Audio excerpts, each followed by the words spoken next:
Are you a successful entrepreneur or one in training? You've got the vision, but do you have the right partner to build your brand, your team, and your future online and off? At cprfirm.com, we offer expert consulting, financial guidance, and life coaching because we believe in doing life with our clients. After all, what is it for a man to gain the world and lose his soul? Founded by Callan Cash Coleman, we help our clients not only succeed, but plan to retire rich. Your business deserves the best. Start building your legacy today at cprfirm.com. Finding the right real estate professional can be challenging. I'm broker Melissa Wilson. I'm knowledgeable in all aspects of the real estate process. So whether you're looking to buy new or an existing home or have a commercial need, I'm here to help.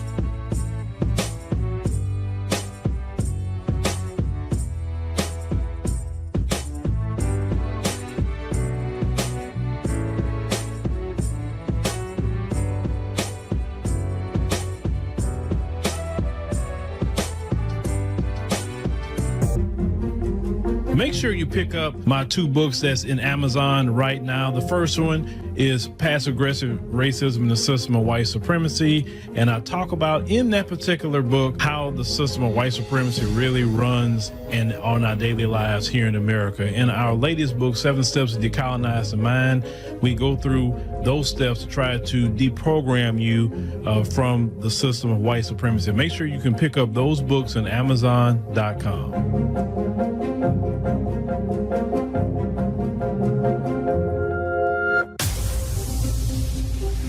Introducing the African Diaspora News Channel app, your gateway to stories that's overlooked by the corporate mainstream media.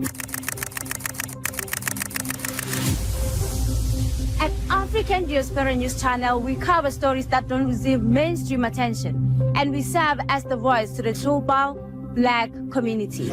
We are committed to informing and educating through the power of media, connecting the African diaspora one story at a time. With our platform, we're helping to end injustice by exposing it. Join us in standing for excellence in journalism and serving our community. Download the African Diaspora News app today. All right, ladies and gentlemen, boys and girls, how are you today? It is December the 10th, Tuesday, and those of you who are down here in the Houston area, you know, we got a cold front coming, and I'm happy about that. We're supposed to wake up in the morning about 30 some odd degrees, and I love it. I love it. Hold on. I'm just sharing something real quick. Give me a second. Hold on. Wrong thing I'm clicking. All right. Let me see here. Give me a second.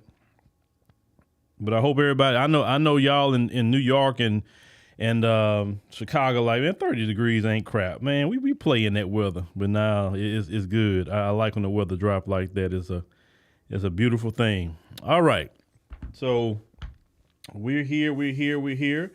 Tonight, we're going to be talking about Tom Homan, the incoming border czar, and he went down to Chicago, ladies and gentlemen. And he has some words for Mayor Brandon Johnson. Now, we know Brandon Johnson has been on the Democrat trajectory. He's been the safest Democrat he can be. He's followed every agenda that the Democrats wanted in Chicago, even to his detriment. The man was in the hospital at one point in time. I know he was stressed out. I know he is, but you know, Brandon Johnson, you got to make a choice, man. Look. The agenda of that party is just not good, bro. And you got to think about your community, overall community, where you come from, because you're not always going to have that job, but you're always going to have the legacy you leave and also your name on the street or follow you everywhere in Chicago, right? So, you know, I don't know why Brandon Johnson is following towing that Democrat line when everybody in the city is like, nah, bro, this not it right now. It's not it. We can't be, you know, suffering like this. We'll get to talking about that tonight. You say you're so very glad he was in Chicago. Yeah. He came on down Chicago. So we're gonna get to that. The only reason I found out about that because I was kind of tagged in some videos. I think Danielle Carter, Danny C, had tagged me in the video that she was in with him. So I was like, oh, okay. I didn't know it was going on. Like sometimes I told you I don't know everything. That's why y'all tagging me in things. Y'all attaching videos to me on TikTok or other places. Hey man, let me know. Let us know. Go to our contact form. We have a section that says I have a news lead. Send it there as well. We greatly appreciate it. Like I say, 'cause we human beings, and we don't see everything all the time, right? But sometimes you may catch it at the right time. Because to be honest with y'all, when it comes to these live streams, I purposely don't plan them out. I say, okay, I want to know what's happening today. What's happening today? So sometimes my topics for the live streams don't even come together sometimes to maybe 2 hours for a show time, sometimes 1 hour for a show time. So you're getting something that's current or something I really want to home in on. So there's nothing that's pre-planned here. And that's just kind of like my style in my way. See everybody slowly coming on in. Appreciate you. Oh, also, I just saw somebody, a couple of people. Thank y'all for joining the African Diaspora News Channel app. I just seen somebody join for the year, and you definitely shout out to them for that, joining for the year. And, I see somebody else join for a quarterly, so I'll shout out to that person that joined quarterly just now, right before the show. And, so we're trying to close out the year strong, so I'm always going to say we looking for like 10 people to join for the year. Every stream, I'm going to say that because, hey, we got to close out the year strong. And it definitely help us do what we're trying to do here, ladies and gentlemen, because the more and more people join, we can get some more people involved, emptying the rest of the vault.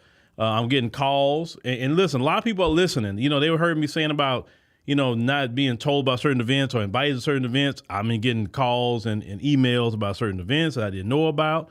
So people are listening. And shout out to all the people who are listening globally because I'm talking to y'all globally too. Like, hey, if you in the continent of Africa and you got certain events that, hey, man, y'all need to come do this or come over here, let us know. If you are in the Caribbean, got certain events you think we need to go to, something that's important, let us know. 2025, we got to be outside, connecting with people and let people know more about what we have going on. So when I went to Black Book Houston event, I got to talk to people, like I said, that I would have never talked to on a live stream or just doing regular content, right? So we got to connect with other people so they know what we doing, what we got going on. And you meet some wonderful people at the same time. Also, two more things. The Ethiopia trip that's coming up in March 31 through April 9. I just want to say about that. If you were still if you like, some people say, man, I would like to go. I can pay for it today, or I can pay for it, January, whatever the case may be. If you still want to go, they got about, a couple of spots they opened up. I think 3 spots or so, but you need to pay for it up front. Now, if you need the information about that, or you're considering that, hey, you can take you and your lady. You're a photographer. Let's say you're a photographer. You really want some good shots. That would be, really good for you.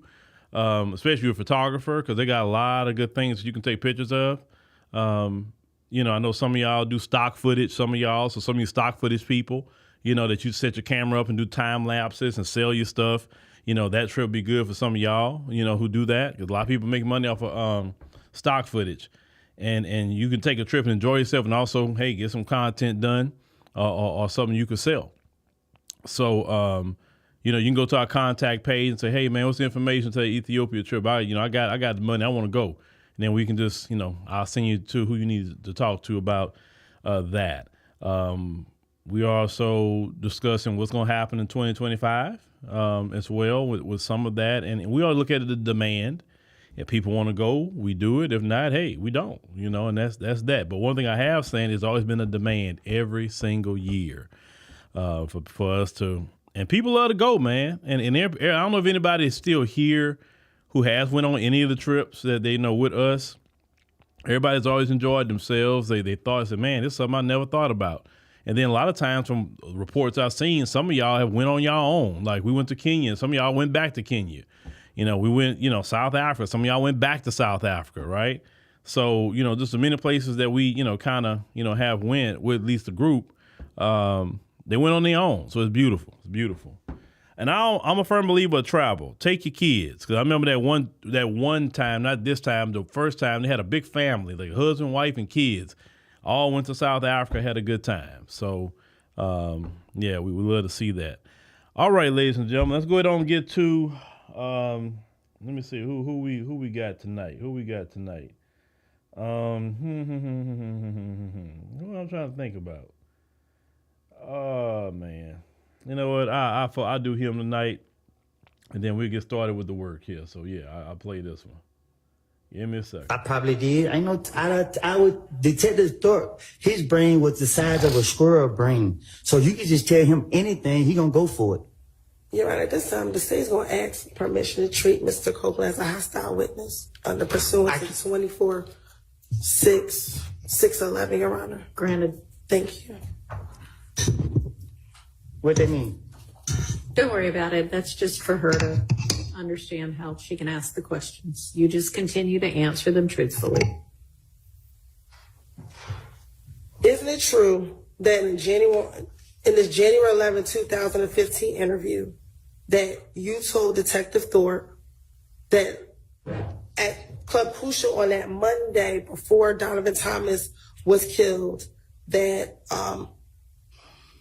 Kel punched you in the back of your head?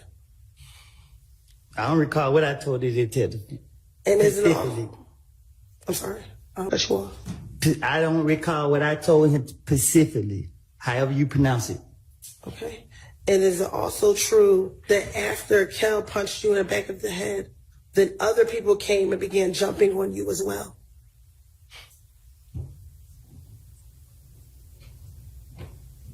They time gonna come. That's not the question I asked you. Is it true that you told Detective Thorpe during this January 11, 2000 interview that after Kel punched you in your head, that other individuals also began to jump on you as well? I don't recall what I done told the police. Y'all gonna charge me for what I did? I don't did the time for the crimes y'all caught me for. Okay. Would you mind your language while we're sitting here in court? I'm trying to. You got me. I'm on. Y'all need to give me a break because my blood pressure is real high. I keep telling y'all, leave me alone. Okay. And the quicker we get through this, the quicker we can leave you alone. Do you understand? Okay, I don't recall. Okay. Going back to January 11th, 2015. I don't recall. Can I finish the Wait question? and listen to the question. And they keep bringing up Thug name. So what I did was, to get him off of me, I said, Thug did this, Thug did that, Thug did, because I knew they would never, I knew he didn't do it. And in my mind, I knew that the police would never go mess with him. So it was easy for me to try to throw the blame off on him to get them off of me. And that's what I was doing from all these years. I don't remember what I don't told them in the past, but my whole motive was Thug did it because I knew he didn't do it and they couldn't lock him up. And they keep talking about Thug. So guess what I'm gonna tell them? Yeah. What else you want me to tell them? Yeah, he killed this person. Yeah, he did that. That's what I'm gonna do. And that's right now. If I walk out this thing and they say, if I walk out this thing and they say, the police stop me now. Hey man, give me something about Thug. Make something up about him again. On January 11, 2015, when you went to speak to the police. All right, ladies and gentlemen, that was Woody. So let's go on and get started, ladies and gentlemen. Let's talk about Brandon Johnson. Brandon Johnson, one of our favorite black mayors to talk about after the super mayor, Tiffany Henyard. I think, people talk about Tiffany Henyard and how bad she is. Let me tell you something. If I had a choice between Brandon Johnson and Tiffany Henyard, I would choose Tiffany Henyard. Let me tell you why. Because at least with Tiffany Henyard, if we just keep the credit card away from Tiffany and not let her spend too much, then we cool on that. I know she tried to be a little thug here and there with the police, but outside of that, okay. Brandon Johnson, he not doing that, but he's spending a whole lot way more money than Tiffany could ever do. You know what I'm saying? At least Tiffany, if she's spending it, she's spending it on the Four Seasons and Vegas trips. Brandon Johnson spending billions of dollars on people that left their homeland because they wanted to. And yes, I said because they wanted to, because they got people still in their homeland right now fighting and holding it down back in Venezuela or back in El Salvador or back in Guatemala. They got plenty of people right there right now fighting for their homeland. They didn't run. They didn't flee. They didn't do anything. And to all those Venezuelans back over there that's holding it down, that's my respect to them. All of them in Latin America that's holding it down. All those in the African continent that's holding it down. Or the Middle East, or the Asian countries, or the Caribbean countries. The people that's fighting for your homeland and trying to make it a better place. Look at the Syrians.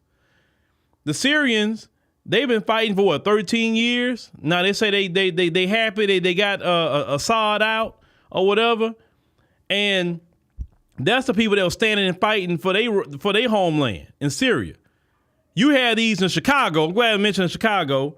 These Syrians in Chicago come out there waving a Syrian flag, talking about, oh, we so happy, that our country. You left. What do you mean your country? No, the people that was fighting for their homeland, that's the people that can wave the Syrian flag.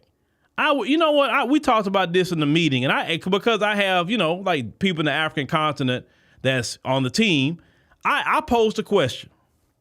So I posed a question to all of them. I said, okay, if 300-400 Americans have moved to whatever country, and we say we celebrating and we excited about America and we love America, and we go in the middle of the street and we bring our American flags and we waving our American flags, talking about, oh, we love America and we're Americans and all of that. I asked them, how would that be taken?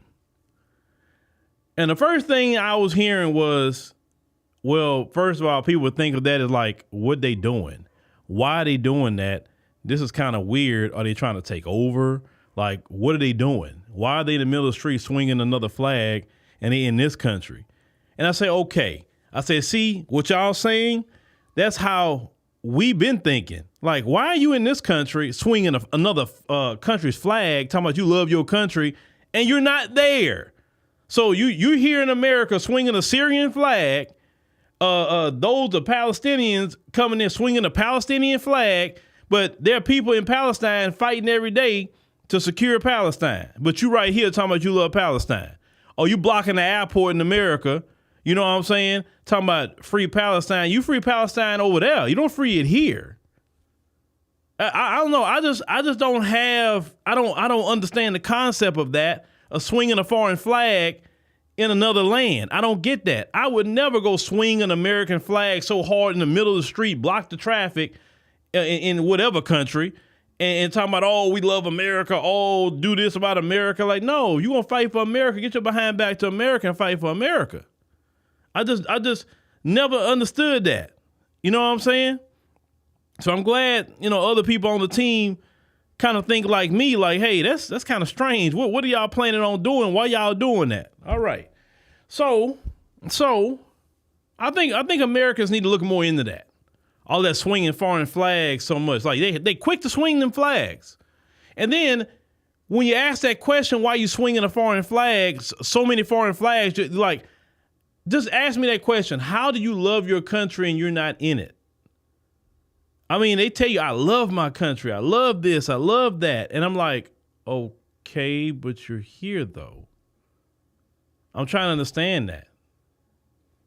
I'm not saying you can't practice your culture. I'm not saying you can't practice your customs of your country or none of that. I'm not saying that. But I'm saying is when you go and do these big celebrations talking about you love your country, and then you go ask them, when the last time you been to your country?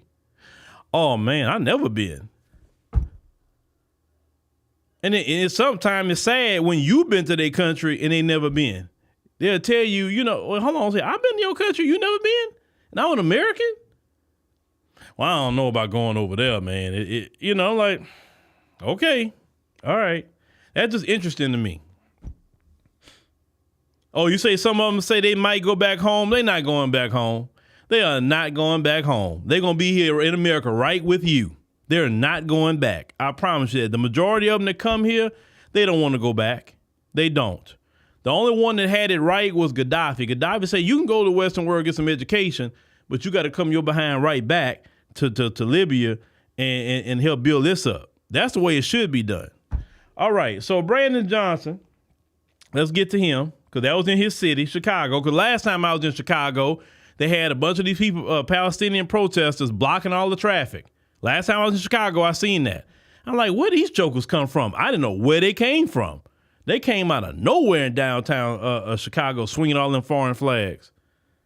So your boy Brandon Johnson, before I get to Tom Homan, I want you to hear what the sisters and brothers Chicago Flip Red, what they were saying to Brandon Johnson. Brandon Johnson, he just need to get a grip. But let's go ahead and play this. Told Trump you ain't gonna blink? Well, we ain't either. You ain't above the law. And where you gonna run to when Trump pulls that Trump card out on you? There's a 10-year prison sentence when you want to stand up here for those illegals. You all sit up there and said you will not allow Trump to come in here and get these illegals. Yeah, you can smile. We're in $1 billion deficit. And you spent half of our money, half of that on illegals. You campaigned and doubled down that you would not raise property taxes. I ain't gonna do that. You campaigned, went around doing that. And here we are right now. You wanted to raise our taxes $300 million. They shut it down. Now we back here for $150 million. Okay. See, this is what we asking now. Since you want to crash out, some of y'all say y'all willing to go to jail for it. Trump, Tom Homan, make an example of this Negro right here first. Please come here first, because you know what? We're going to help you. We want to forensic. Ma'am, I would ask that you keep your, hold on a second. Stop her time. Stop her time. Just a second. Stop her time. Ma'am, I would ask that you, if you want to continue speaking, you have to make sure that your language is appropriate, okay? All right. Alex. Okay, you can begin her time again. You're gonna spend our tax dollars to go, Michael Rodriguez, you said to take Trump to court to protect these illegals. You said you're gonna spend our tax dollars to take Trump to court to protect these illegals if they try to come in your district. And then you said all of y'all in cahoots with each other to do it. Okay, so now we about to make y'all famous. We're gonna let all y'all constituents know who y'all ratting for, that y'all wouldn't spend our tax dollars to protect illegals and to get them legal services. So that's what we're doing. That's cool, because we about to make all of y'all aldermen famous. Flip Chicago red. We not playing. Okay, all right. So I wanna play that. I wanna play part of that again, and I wanna also go to Keisha. Y'all know who Keisha is. Let me play this real quick, because I want to clear up something. Told Trump you ain't gonna blink? Well, we ain't either. You ain't above the law. And where you gonna run to when Trump pulls that Trump card out on you? There's a 10-year prison sentence when you want to stand up here for those illegals. You all. Okay, let me stop that real quick. Let me get on the screen. So I want to go to our trusty AI named Keisha. So I asked Keisha about the laws of the United States, about federal law. Okay, so let me play what Keisha got to say real quick. And if you don't like the name Keisha, I don't care. I'm cool with the name Keisha. Shout out to all the Keishas in America. All right. So listen to this. Yes, under federal law, it is generally illegal to harbor or conceal an undocumented immigrant to prevent their detection by federal authorities. The relevant statute is 8 U.S. Code Carf 124, which outlines penalties for actions related to smuggling, transporting, or harboring undocumented individuals. Key provisions of the law. 1. Harboring or concealing. It is illegal to knowingly harbor, shield, or conceal an undocumented immigrant in any place, including buildings or vehicles, to avoid detection by federal immigration authorities. 2. Encouraging unlawful entry. It is also illegal to encourage or induce someone to enter or reside in the United States unlawfully. 3. Transportation. Transporting an undocumented immigrant within the U.S. to further their illegal presence is prohibited. Penalties. Violating this law can result in fines, imprisonment, up to 5 years in prison for a single violation. Penalties can increase if the offense involves aggravating circumstances, such as smuggling for financial gain or resulting in injury or death. Let me stop right there. Okay, all right. So you now clearly a lot of this stuff these people been doing is against the law, but it's not being enforced. That's the part we need to get into right there. Because you clearly heard that a lot of these things, even the Democrats did, the last administration was trying to circumvent federal law enforcement, which would be ICE, from getting to people. They actually was breaking federal law. What they call it, 8 U.S. Code 1324. That's the law they're actually breaking, right? And then you heard it. Once again, it was harboring and concealing, encouraging unlawful entry. You know, those who are trying to teach people how to game the system. Transportation, people that's like moving people around and all of that within the United to further their illegal presence is prohibited. So technically, this is why some people said that Greg Abbott was violating federal law with busting them to sanctuary cities. But they enforce the law who they want to enforce the law on. You better believe that. So why is that important? Why am I talking about that? Remember, black people get the letter of the law. White people, they go like, huh? What law? What you talking about? That law was on the books? I didn't know that. You know, and ignorance of the law is okay for a lot of them, but ignorance of the law is not okay for us. So Brandon Johnson, he needs to read the room, okay? Biden is out. Kamala is not going to be the president. Brandon Johnson, read the room. Eric Adams is reading the room. Eric Adams say, okay, I see what I got to do to kind of play nice. Well, of course, Eric Adams has some charges too, but he said, this is what I got to do to play nice. So let me get on the team with everybody else. Even though he's Johnny come lately, you could say it's for personal reasons, it's for whatever the reasons. But you do know, which I did not notice to this week, Eric Adams used to be a Republican. He used to be a Republican. He changed to Democrat. And I think the lady asked him this week, would you consider going back to the Republican Party? He said he didn't know or whatever. But Eric Adams was actually a Republican first. And that's something I didn't know about Eric Adams. Okay. So with that being said, Brandon Johnson, brother, read the room. Let me cue this back up because something else I want to point out. I'll sit up there and said, you will not allow Trump to come in here and get these illegals. Yeah, you can smile. We're in $1 billion deficit. And you spent half of our money, half of that on illegals. You campaign and double down that you would not raise property taxes. I ain't gonna do that. You campaign went around doing that. And here we are right now. You wanted to raise our taxes $300 million. They shut it down. Now we back here for $150 million. Okay. See, this is what we asking now. Since you want to crash out, some of y'all say y'all willing to go to jail for it. Trump, Tom Homan, make an example out this Negro right here first. Okay, all right. So just imagine that. If you are in Chicago, you're paying property taxes. Homeowners, you know, business owners who own property got to pay property taxes, right? Whether it's, you know, residential, commercial.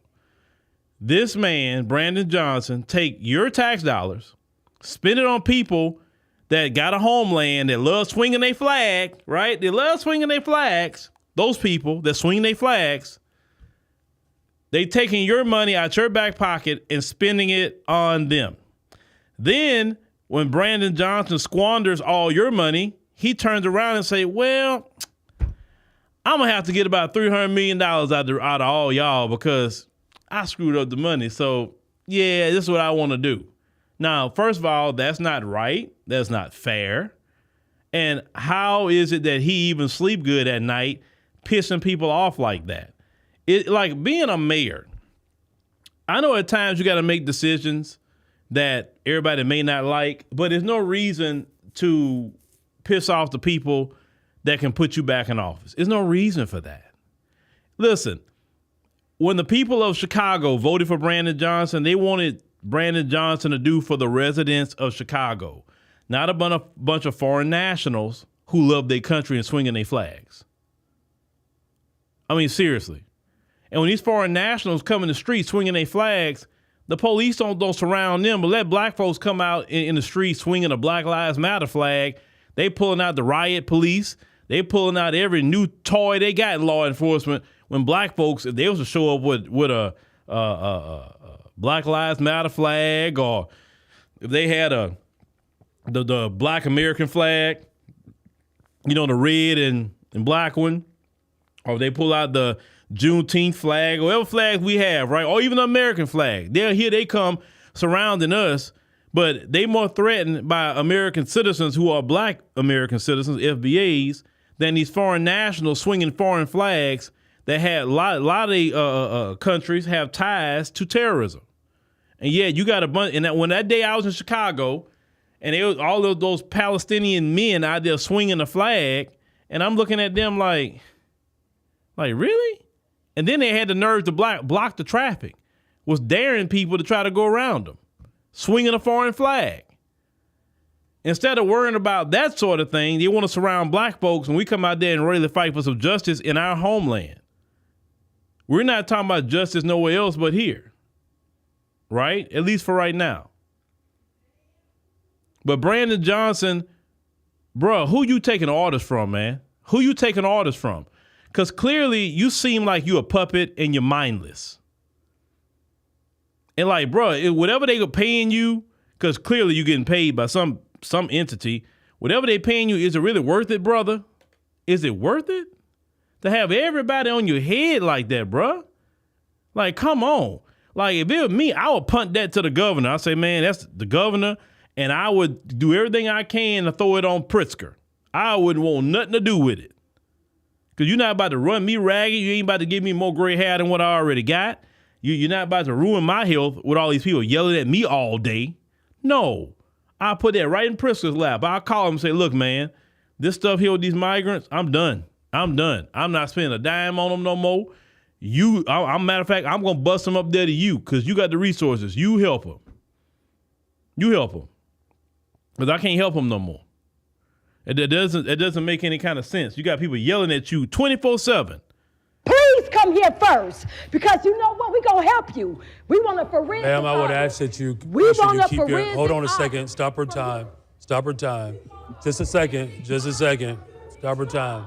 Ma'am, I would ask that you, if you want to continue speaking, you have to make sure that your language is appropriate, okay? All right. Okay. So he cut Danny's mic off. Danny C. He cut her mic off because he said her language was not appropriate. You know, the term, okay, let's talk about American history here. In American history, we were called black. We have been called colored. We have been called Negro. Yes, that's on some people's birth certificate. Actually, the term Negro. That's on people's birth certificate. We're not talking about the N-word. We're talking about that word. Look up American history. That's one word we have been designated as. We've been called freedmen.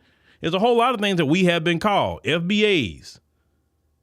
So why is he mad about that term? That's a black woman, a FBA black woman talking to another black man and using a terminology and classification that we were called in America. So what is the problem with her saying that, say, inappropriate language? See, that's his problem. That's his, all that what she said. You got a problem with? Okay, Brandon Johnson. Lord, Brandon. Alex. Okay, you can begin her time again. You're gonna spend our tax dollars to go, Michael Rodriguez. You said to take Trump to court to protect these illegals.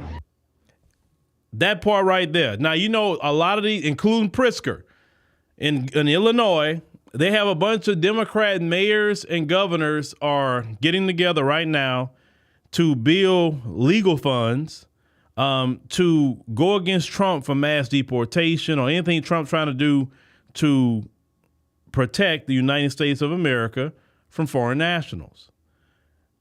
I personally believe these Democrat mayors and governors, if you're trying to prevent the president of the United States from protecting the country from foreign nationals that a lot of them come here that they've committed crimes in their own countries. Some of them have been let out of prisons and mental institutions. We don't know who these people are. We can be unleashing the next Jeffrey Dahmer.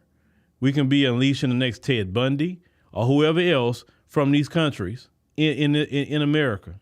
They have been committing heinous crimes in America. And you mean to tell me you're going to stand up and protect that? In my opinion, y'all should be charged with treason against the United States. I just believe that personally.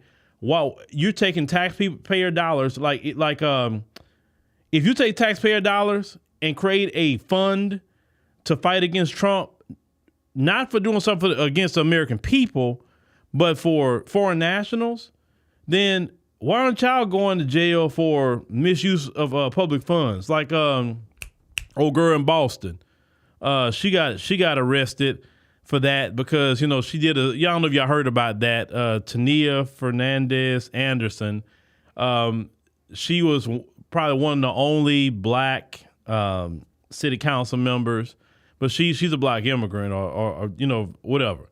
So what she ended up doing, they charged her with a couple of counts of wire fraud. So what she did, she started hiring family members. She gave one family member $13,000 bonus, but told them, hey, I'm gonna give you this bonus, but I need about $7,000 of that, of that bonus. So they got the family member got the bonus, and she said, well, meet me in the bathroom so we can give me that $7,000. Okay, gave her the $7,000, whatever. So they ended up charging her for that kind of, kickback scheme or whatever. And that's $7,000. And they said misuse of public funds and all kind of things. Okay, fine. Well, how come these Democrat governors and mayors that want to use public funds for lawsuits to fight for foreign nationals who aren't citizens of this country, who aren't public, permanent residents, who aren't green card holders, who aren't DACA recipients? Nobody have a legal status. Everybody I was mentioning have a legal status. A naturalized citizen have a legal status. If they hold a green card, if they're a DACA recipient, if they're a permanent resident, or even if they have temporary residency, if they have temporary protected status, all the things that I'm talking about that are considered legal, right? But we're talking about those who aren't in those categories. You're going to take our tax dollars and protect them? No, I think you should be brought up on charges for misuse of public funds, because that's not what the tax dollars is for in the cities and the states. It's for the residents of those city and the resident of that state. Now, am I right or wrong, ladies and gentlemen? Because we have seen some neighborhoods are dilapidated. We have seen the education is not being good. Teachers need a raise, right? Teachers definitely need raises in schools. Our kids need more after-school programs. What about creating trade schools and putting trade schools in the high school so our kids can graduate with a skilled trade? That's where I would be putting money at, to train the next plumbers, electricians, to train the next hairstylists, to train the next carpenters or whatever. I want to teach them right there in high school. You know what I'm saying? Instead of taking that money and putting it into the schools and getting our kids with some skilled trades or whatever. No, you sitting up here taking billions of dollars and putting it on illegal foreign nationals. And you're MAGA if you say that. That's why the Democrats lost. Nobody's freaking MAGA. It's just saying that, bro, that's not right. It's not right to do that. You don't have to be MAGA to see. That's common sense. But the Democrats, that's what they love to do. They love to name call and label you and all that kind of things like that. And then what you do to some people, you calling people MAGA so much, they're like, I might well go put on a MAGA hat then. You keep calling me that. That's how some people roll. Protecting your homeland and protecting your household and protecting your finances isn't MAGA. And if y'all want to put that on MAGA or Donald Trump, then you're really giving Trump a big boost. You're really giving him a big boost. And you're making yourself look bad when you do that, Democrats. Now, Tom Homan, let's get to him real quick. He came to Chicago. Check this out. The man charged with executing President-elect Trump's promise to crack down on illegal immigration repeated his plan for mass deportation in no uncertain terms. And all that starts on January 21st. Yeah! And we're going to start right here in Chicago, Illinois. Yeah! I love it. I love it. Bring it. We need that. People need to know that this is a country with laws. More than 50,000 migrants have arrived in Chicago since August of 2022, stretching the city's financial resources and the patience of many of its residents. We don't have the money to be supporting so many people coming in at such a great number. Chicago Mayor Brandon Johnson has repeatedly vowed to protect the city's sanctuary status and the migrants that it has welcomed. Border Czar Tom Homan came with a message for the mayor. If he impedes us, if he knowingly harbors and conceals an illegal alien, I will prosecute him.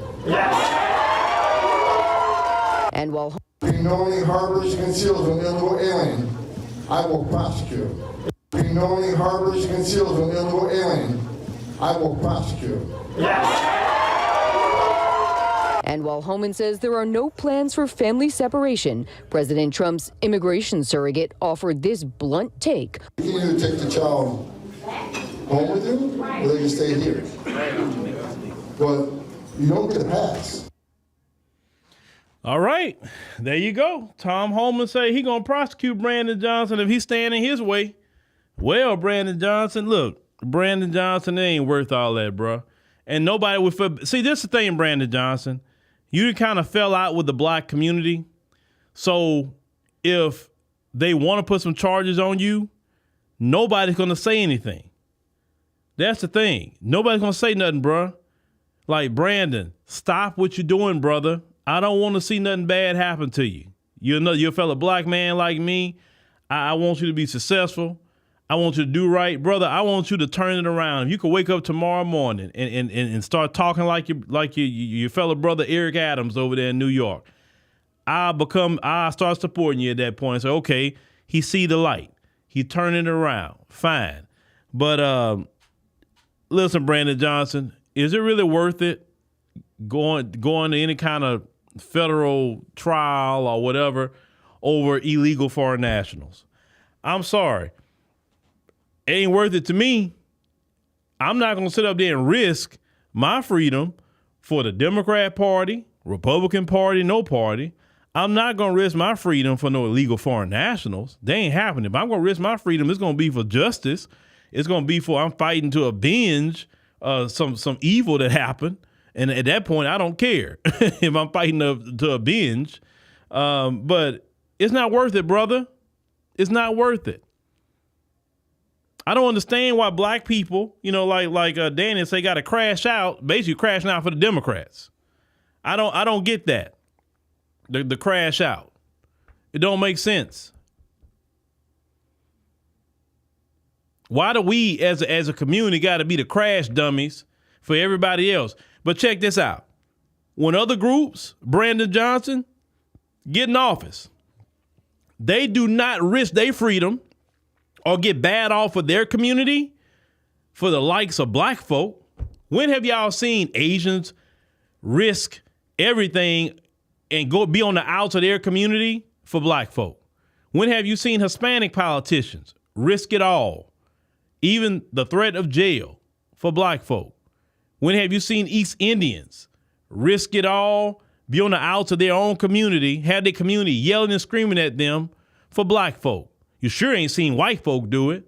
Nobody does that for black folk. So why some of you silly people like yourself, Brandon Johnson, still sit up here defending other groups? These other groups don't care nothing about black folk.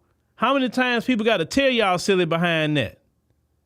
Y'all have all this education, a lot of you, but you are certified dumb.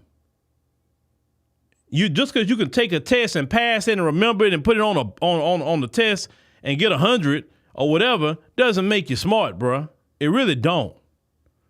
I plenty of people in my life that some of them was couldn't read and was smarter than some of these people with PhDs. And there's been a lot of people in our community. Some of them couldn't read or write, but boy, they were smart. Some of them was even smart with money. The interesting part. But just because you go to college doesn't make you intelligent. It proves that you can retain something. You're probably great at that. You're probably great at the systems they taught you. But common sense would say, I have to do my job. At the same time, I got to keep my people happy. Of course, all residents in Chicago need to be happy, but I'm definitely not going to be on the outs of my own community, because if something happened to me, they going to have my back. These other groups not going to have my back. That's why Phillip, I don't care what go down. I am not about to be on the outs with black folk in America or globally. It ain't happening. I don't care about what other people do. I'm not trying to cross over and get the praise and all of that stuff from other groups. No. As long as I stay good within my own community, I'm fine. Because realistically, my community is the reason why I'm even here today doing what I'm doing. I'm talking about the support of the community, right? Of course, God, and of course, my wife's support, my kids' support, the team, of course, here, definitely. But it wouldn't be no team if black people wasn't watching, black people wasn't supporting, black folks wasn't joining the app, black folks wasn't going on the tours, black folks wasn't buying the books. It wouldn't be none of that. Black folks wasn't subscribing. I know it's not just black folks here, but the majority of our audience is black people, whether here in America or globally. That's for sure. United States right now, number 2 South Africa, and many other countries that's supporting this platform, right? And we appreciate that. So we always going to do what we need to do for our black community. I'm not about to go do nothing and say nothing that make them upset. And if I do something or say something that make them upset, I got to fix that, because no other community going to support me than my own community. Nobody will. I don't get no phone calls and nothing from all these other groups, because I just made that decision. You do not have to pivot outside of black folk. We have so much stuff that we need to talk about in media, so many stories we haven't got into right in our own community. So many people that we haven't even met yet. They got great talent that can make us better within our own community. And like I told y'all, hiring is intentional. So when you see these folks, we talking about jobs the last time, when these folks, you don't see them hiring us, that's intentional. You choose who you want to hire.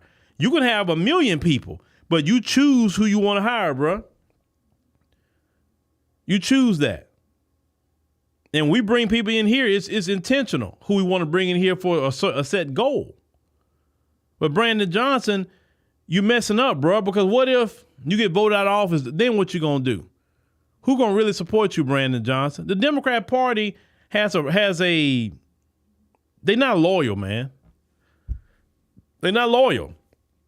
And the Democrats right now are trying to figure out how to be MAGA light. I don't know if you hear the rumbling, Brandon Johnson.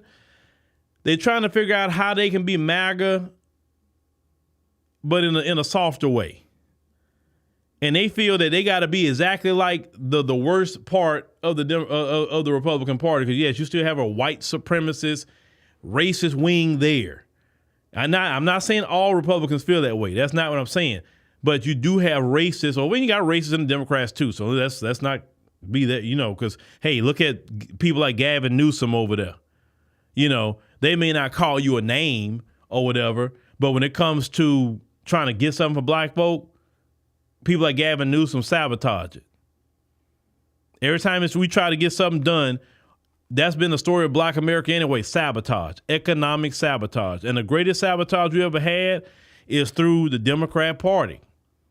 But yeah, we got black folks, and I'm so glad black people are starting to just get out of that Democrat Party. I'm so proud of black people. I'm proud of you. Oh my God, I'm proud of you.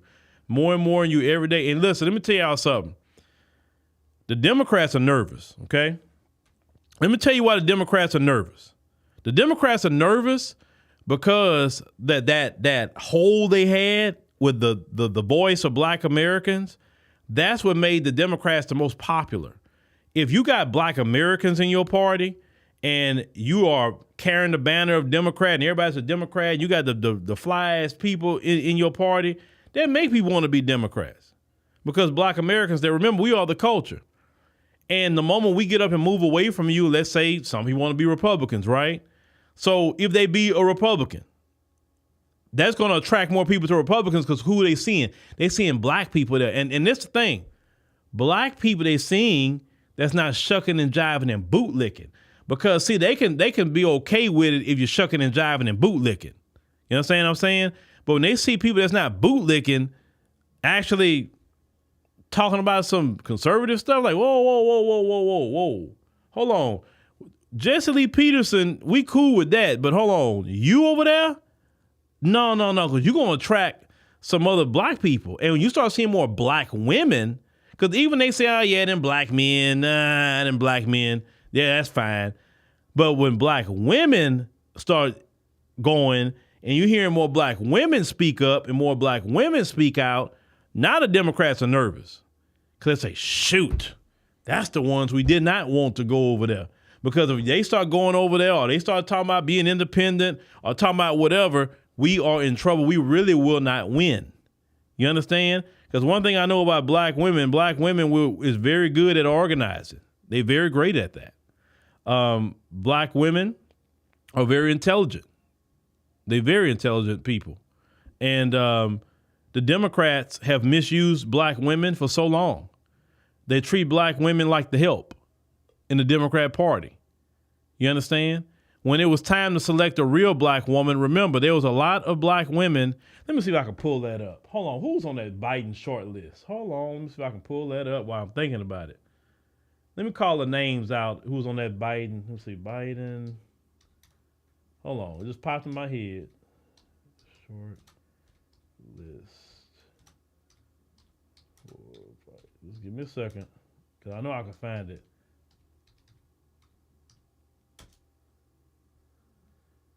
Okay. Let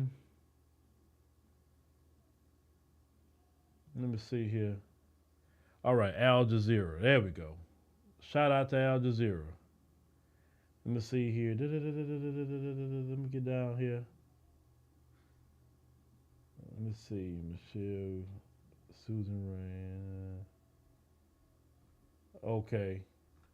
Well, this Al Jazeera at the time said that he had about Kamala was the first one, Elizabeth Warren, Val Demings. He had her on there. Michelle Grisham, Susan Rice was another one he had on there. Karen Bass, he had her on there. And Tammy Duckworth. But then I seen something about it. He had Keisha Lance Bottoms, was kind of on the short list as well.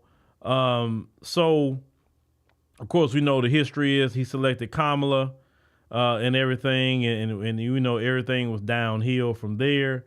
But what I'm saying is about all of that, Kamala had a shaky history, but he picked her anyway. Of course, I don't know why he picked her, but anyway. So the black woman has never been given her just due in the Democrat Party. But my thing is, why should black women beg them? I think black women should say this. You never respected black women. You called black women the backbone of the party, but when it comes to running something, black women never got to control the purse. And then what they're going to try to do is put Kamala Harris's failure on black women. They're already doing it. Go watch the podcast I made last night. They're already blaming black women for them putting up Kamala Harris. And I called it out on these live streams. I called it out and say they're going to blame black women. I said it. If y'all was here, y'all knew I said it. And sure enough, they blame black women. They blame black women. You can't blame black women for that crap. It's y'all fault because y'all let Biden run. It wasn't black women's fault, but that's how sorry the Democrat Party is. They'll sit up here and put it on black women. They've supported them in this election, 91, 92%. And you still talking down on black women? Nobody voted for y'all like that but black women. Y'all should be shutting y'all mouth and trying to be good with black women. But see, black women, that's how the Democrats think about y'all. You show up 92% and look at how they think about you. See, black men already woke up to the mess and say, oh, these people here, they don't respect black men for sure. And that party don't respect black women either. That party do not respect black women. They don't respect black men or black women. That party was the party that tried to do the gender warring and dividing black men and women from each other. Why? So they could benefit from it. Just understand. Now, say what you want, and it's just what I know. I haven't heard Republicans trying to divide black men and black women. I haven't heard it. But every time I look up, the Democrats are trying to divide black men and black women from each other. Black men and women, black children need each other. Regardless of whatever, how you live, whatever household you have, that's still your community. Whether you're married, single, divorced, it don't matter what you got going on. We are a community and we need each other. Because when the rubber meets the road, who's going to have our back? Nobody. You may have, people and other family members of other groups and all of that, and that's great. But when it comes down to the rubber meets the road, when it comes down to our whole community, we all we got. We are all we have. So black men and women should never be on some gender warring or dividing. Yeah, we talk about issues and problems in our community. We do that. Like me, we can talk about issues and problems in the black community all day. But if other groups start doing it, I got a problem with it. Like, I don't care what a black woman does. You don't talk about her. I don't care what a black man does. You don't talk about it. That's a black community issue to talk about. Oh, so you're saying other groups can't talk about black people when they do wrong? That's exactly what I'm saying. Because when we talk about you, you don't like it, right? You're always fussing and crying about it. So let us deal with our issues and problems, whatever that is. You would not have, listen, one thing you won't see on this platform, you would not see somebody come on here with a different community and chastising black folk. Now, they can come on here and chastise their community if they want to. They welcome to do that all day, but you're not chastising this one. And I've seen people do that before on platforms. You let other groups come on your platform and they talking all crazy about black folk. You sitting there like a dummy. You right. You sure right. They do that. Like, you idiot. You are a dummy. Nobody does that but some sorry black folk who ain't got no sense. Get on my nerves when I've seen that. Stuff like that, I have to turn it off, ladies and gentlemen. I have to turn that off. You don't sit there and let somebody talk about your community like that. I don't care if they right. I don't care what they got going on. No, you don't talk about our situation. You know why? Because you don't know the nuances. You don't know why people are in the situation they in. Even if you're talking about crime in the black community, you don't even understand why crime happened in the black community. We understand why it happens. And most crime in the black community is because of economic reasons. It isn't because they just evil. Right? Oh, y'all black people, y'all have single parent households. Okay. And a lot of y'all got 2-parent households and your kids still go and air out an AR-15 in the school. So what's your excuse? Y'all got 2-parent households and you got a Kyle Rittenhouse running around. Well, y'all have 2-parent households constantly. All these people that come out of these places, the majority of them, they come out of 2-parent households. So clearly, I haven't seen no single mothers in our community produce that. I tell them that all day long. Like, yeah, okay, yes, I understand children need a father. They do. Yes, they do. That's proven. They need a father. But I don't care what nobody say. I don't see black single mothers raising them tight. I haven't seen it. I haven't seen a son or daughter of a single mother go do the crap that they do. So please, I always tell them that don't let them talk crap about black single mothers. Because black single mothers on their worst day is not producing them kind of kids that's doing that kind of stuff. They remember these people are coming out of 2-parent households, financial advantage, white privilege, and still doing that crap.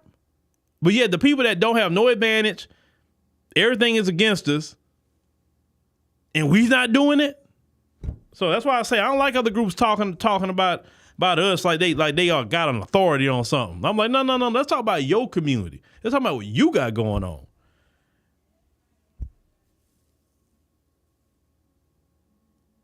So what I say when I wrap up to Brandon Johnson, the only community you have is the black community.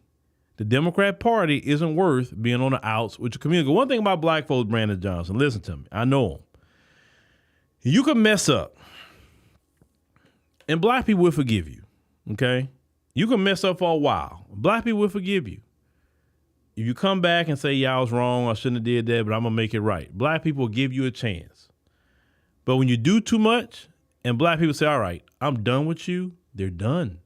And there's nothing you could say. Brandon Johnson, right now, you're still in a position you can turn it around. And black folks will be cool with you after that. Look, Eric, look at your boy Eric Adams once again. He's trying to turn it around. You need to do the same thing, brother. Before you get on the outs, and when you're on the outs, it's nothing nobody can do for you. I'm telling you, Brandon Johnson, if you come up on this video, listen, brother, turn it around. Listen what people are telling you, brother. Don't put no property taxes on nobody. Sit down with Tom Homan and say, hey, man, look, I'll work with you. what we need to do. I'll work with you. I'm not about to stress out no more with these people. So come on, man, because they're straining my city anyway. So hey, you can come on and get them out of here. You know, it's not like Brandon Johnson himself going to be out there doing anything. So there you go. Black Spider say he's not going to turn around. He's too far gone. Well, you know, I try to have hope for black people. I try to, Black Spider. I try. I always got hope for all black people, no matter what condition they in. I've seen black people have turned their life around. I've seen people that went to jail, that did some, you know, crazy things and come out and be, you know, change their life, change the community. So, you know, I try to have hope for people. You know, as long as breath is in your body, in my opinion, you're not too far gone until you get to a point that there's nothing nobody can do to help you. So with that being said, ladies and gentlemen, I hope, y'all tell Brandon Johnson, look, call me. I'll go to Chicago and talk with Brandon Johnson. I don't have a hatred for Brandon Johnson. It's like what the Bible say, right? He said, I hate the sin, but I don't hate the sinner. I don't have no hatred for Brandon Johnson. I just hate what he's doing. That's it. There's a difference between hating a person and hating what they're doing. That's it. Brandon Johnson turned around, then that's great. That's great. But somebody, you know, holler at Brandon Johnson. Holler at him. It's not worth it, brother. It's just not worth it. But anyway, thank y'all for listening. We greatly appreciate it. Make sure you click the subscribe button. That's free. It's free to hit subscribe. I know a lot of people watching. We have, over 2,700 y'all watching tonight. Hit the subscribe button. Make sure you click the like button. Get the like button. That's free too. Help it spread in the algorithm. And we'll definitely see y'all tomorrow, 7 p.m. Central Standard Time. Make sure you go to Phillip Scott Podcast for 10 p.m. Central Standard Time. Tonight, we're going to talk more about, black women and the Democrats, so y'all can know more about that. And download the African Diaspora News Channel app. Like I said, we're trying to get 10 people to join for the year. 10 tonight. We can get 10. It'd be beautiful. We're trying to close out the year strong.